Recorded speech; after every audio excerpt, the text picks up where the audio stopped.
السلام علیکم ورحمۃ اللہ وبرکاتہ۔ اعوذ باللہ من الشیطان الرجیم، بسم اللہ الرحمن الرحیم۔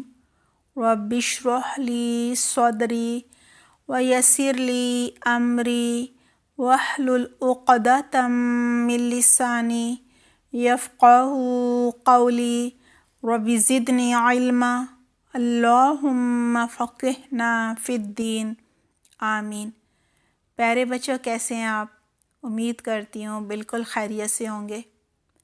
دعا ہے اللہ سبحانہ تعالیٰ آپ کو اپنی حفظ و بان میں رکھے، صحت اور عافیت عطا فرمائے، آپ کی جان و مال، صحت اور زندگی میں بہت سی برکت عطا فرمائے، آپ کے ہر کام میں آسانی فرمائے، بہت ساری خوشیاں عطا فرمائے، آمین۔ آئیے پچھلی آیات کو ہم پہلے دہرا لیتے ہیں تاکہ ہمیں ہر چیز جو ہے وہ زبانی یاد ہو جائے، ازبر ہو جائے۔ سورۃ البقرہ کی پہلی 5 آیات میں مومنوں کا، ایمان لانے والوں کا ذکر تھا۔ پھر آیت نمبر 6 اور 7 میں ایمان نہ لانے والے یعنی کافروں پر بات ہوئی تھی۔ آیت نمبر 8 سے 16 تک میں منافقوں کا ذکر تھا، یعنی زبان سے اقرار کلمہ پڑھ لیتے تھے اور دل میں منافقت تھی، دل سے ایمان نہیں لاتے تھے نا، دل میں کفر تھا۔ پھر آیت نمبر 17 سے 20 تک میں منافقوں کے 2 گروہوں کا ذکر تھا۔ آیت نمبر 21 میں توحید پر جمے رہنے اور صرف اسی کی عبادت کرنے کا کہا گیا تھا تاکہ آخرت کے عذاب سے بچا جا سکے۔ یہ آیت نمبر 21 میں تھا، جبکہ آیت نمبر 22 میں اللہ سبحانہ تعالیٰ کی نعمتوں کا ذکر تھا۔ آیت نمبر 23 میں ایمان نہ لانے والوں کو قرآن جیسی ایک صورت بنا کر لانے کا چیلنج کیا گیا تھا۔ آیت نمبر 24 پہ قرآن جیسی صورت نہ بنا کر لانے والوں کو قیامت کے عذاب سے ڈرایا گیا تھا۔ آیت نمبر 25 پہ قرآن کے احکامات پر عمل کرنے والوں کو جنت کی خوشخبری دی گئی تھی۔ اب آج کی آیت نمبر 26 پہ ایمان نہ لانے والوں کو اللہ سبحانہ تعالیٰ کے احکامات پر یعنی قرآن کی آیات پر اعتراض کرنے والوں کو ان کے ایک اعتراض کا جواب دیا جا رہا ہے۔ پیارے بچوں، آئیے پہلے آج کی آیات کا ترجمہ یاد کر لیتے ہیں۔ لفظی ترجمہ: ان بے شک، اللہ لا نہیں، یستحیی حیا فرماتا یعنی شرماتا، ان کے، یضربا وہ بیان کرے، مثلاً کوئی مثال، ما جو یا خواہ، بعودتاً کسی بچھر کی ہو، فما یا اس کی جو، فوقہا اس کے اوپر ہے، فوقہ میں نے اوپر اور ہا میں نے اس کے، فاما تو رہے یا پس رہے، فا میں نے پس ہوتا ہے نا یا تو، الذین وہ لوگ، آمنو جو ایمان لائے، فیعلمون پس وہ علم رکھتے ہیں یا پس وہ جانتے ہیں۔ شروع میں فا کے معنی ہے پس یا تو، اور یا جو ہے اس کے معنی ہے وہ، اور عین لام میم روٹ ورڈ ہے، علم جاننا، علم رکھنا۔ انہو بے شک وہ، الحق حق ہے، سچ ہے، من سے، ربہم ان کے رب، و اور، اما رہے، الذین وہ لوگ، کفروا جنہوں نے کفر کیا، انکار کیا، فیقولون تو وہ کہتے ہیں، فا میں نے تو یا پس، ماذا کیا کچھ، ارادہ کیا، اللہ نے، بی ہاذا ساتھ اس کے، بی میں نے ساتھ، ہاذا میں نے یہ یا اس، مثلاً مثال کے، یضل وہ گمراہ کرتا ہے، وہ بھٹکاتا ہے، بھی ساتھ اس کے، بی میں نے ساتھ، ہی میں نے اس کے، کثیرن کثیر کو زیادہ کو، و اور یہدی ہدایت دیتا ہے، بھی ساتھ اس کے، کثیرن بہت سوں کو، و اور ما نہیں، یضل وہ گمراہ کرتا، بھی ساتھ اس کے، الا مگر یا سوائے، الفاسقین ان کو جو فاسق ہیں، نافرمان ہیں، فاسقین ہیں۔ ترجمہ بنتا ہے بے شک اللہ اس بات سے نہیں شرماتا، نہیں حیا کرتا کہ وہ مچھر یا اس سے بھی کسی حقیر تر چیز کی مثال بیان کرے۔ ایمان والے تو اپنے رب کی مثال کو درست سمجھتے ہیں، ٹھیک سمجھتے ہیں۔ رہے کافر لوگ تو وہ کہتے ہیں ایسی حقیر چیزوں کی مثال دینے سے اللہ کو کیا سروکار، اللہ کو کیا فائدہ۔ اسی طرح اللہ ایک ہی مثال سے بہت سے لوگوں کو گمراہ کر دیتا ہے اور بہت سے لوگوں کو ہدایت دے دیتا ہے، اور گمراہ تو اللہ صرف فاسقوں کو ہی کرتا ہے۔ اس آیت میں سب سے پہلے کہا جا رہا ہے ان اللہ بے شک اللہ، لا یستحیی نہیں شرماتا، ان یضرب مثلاً کہ وہ کوئی مثال بیان کرے، ما جو بعودتاً مچھر کی ہو، فما یا وہ، فوقہا پس جو اس کے اوپر ہو۔ یعنی یہاں یہ کہا جا رہا ہے کہ وہ مثال مچھر کی ہو یا مچھر سے بھی زیادہ کسی معمولی یا حقیر چیز کی ہو، اللہ اس مثال کو بیان کرنے سے نہیں شرماتا۔ دراصل کافر جب قرآن کی آیات سنتے تو کہتے ہم اسے اللہ کا کلام نہیں مانتے، کیونکہ اگر یہ اللہ کا کلام ہوتا تو قرآن میں یہ معمولی سے کیڑے پکوڑوں یعنی مکھی، مکڑی اور مچھر کا ذکر کبھی بھی نہ ہوتا، ان کی مثالیں جو ہیں نا وہ نہ دی جاتی، یہ ان کا اعتراض تھا۔ اس آیت میں اللہ سبحانہ تعالیٰ ان کافروں کو، اعتراض کرنے والوں کو جواب دے رہے ہیں کہ اللہ اس بات سے نہیں شرماتا، نہیں جھجکتا کہ مچھر کی مثال بیان کرے، کیونکہ مچھر بھی اللہ کی مخلوق ہے، اللہ نے اس کو بنایا، اللہ کی تخلیق ہے، اور اللہ نے انہیں کسی مقصد کے ساتھ بنایا ہے، بغیر مقصد کے تو نہیں پیدا کیا۔ پھر کہا جا رہا ہے جو ایمان نہ لانے والے ان مثالوں پر اعتراض کرتے ہیں وہ ساری دنیا کے لوگوں کے ساتھ مل کر بھی ایک مکھی یا ایک مچھر تک نہیں بنا سکتے۔ ان اللہ لا یستحیی ان یضرب مثلا ما بعودۃ فما فوقہا، بے شک اللہ اس بات سے بالکل نہیں شرماتا کہ وہ قرآن میں مچھر یا اس سے بھی کسی حقیر چیز کی مثال بیان کرے۔ کہا جاتا ہے فوقہا جو اس کے اوپر ہے، اس کے ایک معنی ہے کہ جو مچھر کے اوپر ہوتا ہے۔ آئیے جانتے ہیں مچھر کے اوپر کیا ہوتا ہے۔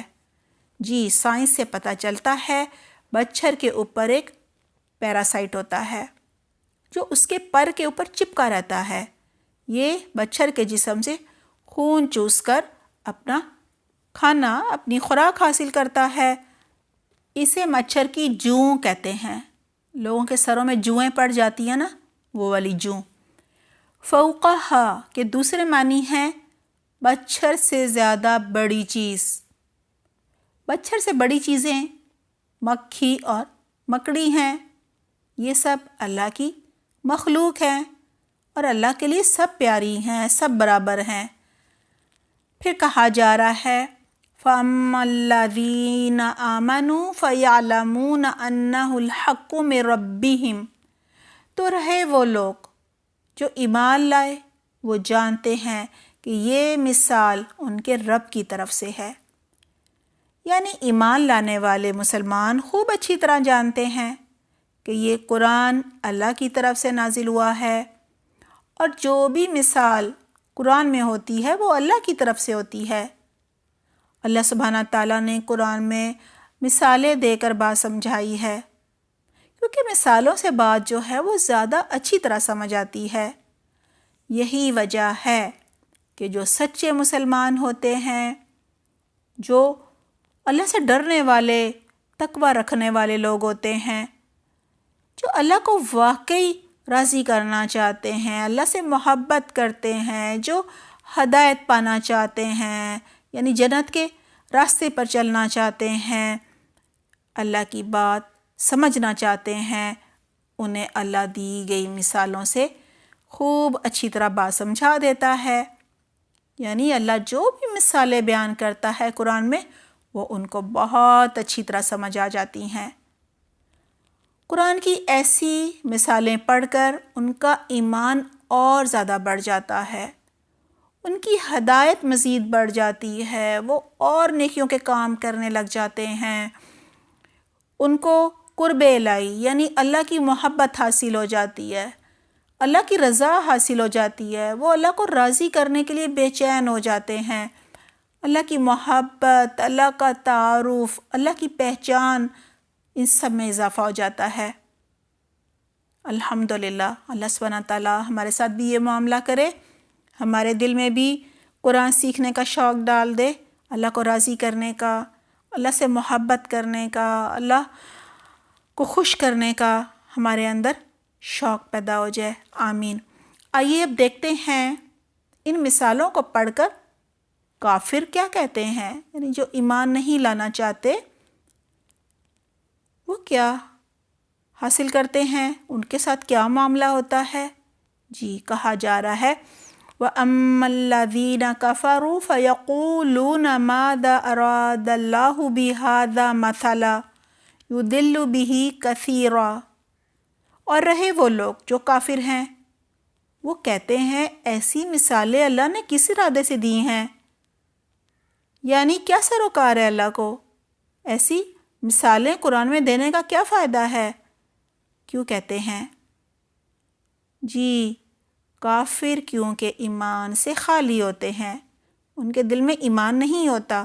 ایمان یقین کو کہتے ہیں نا، ایک اللہ پر یقین نہیں ہوتا، اللہ کے رسولوں پر یقین نہیں ہوتا، اللہ کے فرشتوں پر یقین نہیں ہوتا، اللہ کی آسمانی کتابوں پر یقین نہیں ہوتا، قیامت کے دن پر یقین نہیں ہوتا، قیامت کے دن حساب کتاب ہوگا اس کا یقین نہیں ہوتا، لہٰذا اس کی تیاری کی بھی فکر نہیں ہوتی، دنیا سے محبت ہوتی ہے اور دنیا کے پیچھے ہی بھاگتے رہتے ہیں، اپنا وقت، اپنی صلاحیتیں، سب کچھ، اپنا مال کہاں لگاتے ہیں؟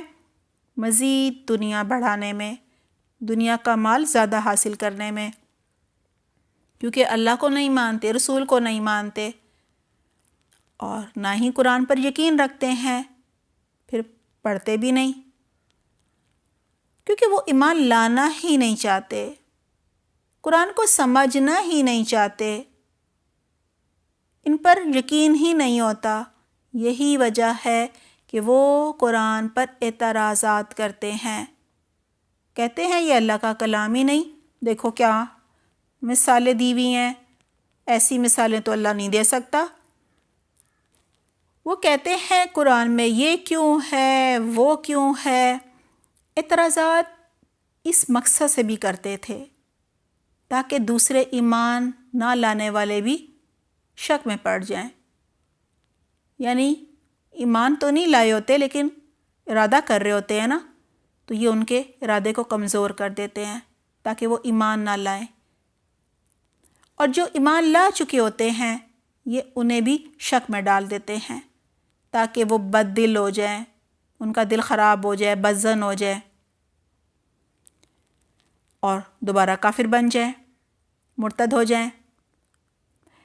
اس طرح آیت تو ایک ہی ہوتی ہے، مثال تو ایک ہی ہوتی ہے، کبھی مچھر کی، کبھی مکھی کی، کبھی مکڑی کی، لیکن ان کی نیت اور ارادے کے مطابق ان کو اس مثال سے ہدایت ملتی ہے۔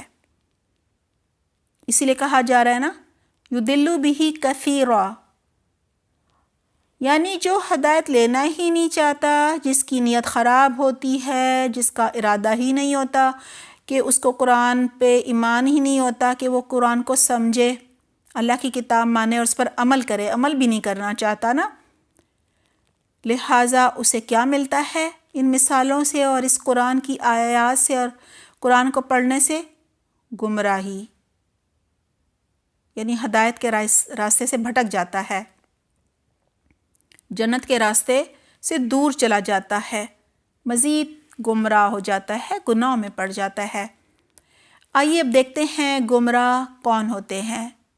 آیت میں کہا جا رہا ہے وَمَا يُضِلُّ بِهِ إِلَّا الْفَاسِقِينَ، اللہ صرف فاسقوں کو یعنی نافرمانوں کو، جو اللہ کے عہد توڑنے والے ہوتے ہیں، ان کو گمراہ کرتا ہے، یعنی ان کو ہدایت کا راستہ نہیں ملتا۔